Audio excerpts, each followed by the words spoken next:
Hello everyone, আশা করি সকলে ভালো রয়েছেন। আজকে রয়েছে আমাদের বাজকুল অফিসে। তো আজকে আমাদের অফিসে আমাদের সবচেয়ে পুরনো এবং বড় পেটি এসছে, আলমগীর খান। বলছি বাবু, আপনি এই যে বিগত 1-2 মাস মাল দিচ্ছেন না, কি ব্যাপারে? লজ্জা পাওয়ার কোনো সমস্যা নেই, লজ্জা।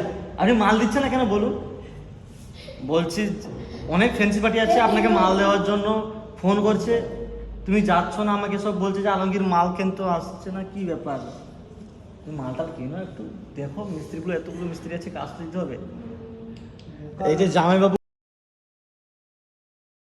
আর ঢোলু আছে, সারাদিন খাওয়ার জন্য আসছে, সে খাওয়ার লোভে মাল চেক করতে আসে। কটা ডিম খায়? 3টা ডিম করে খায়। আমি বলছি আমি বলছি তুমি মালটা তুলবে তো?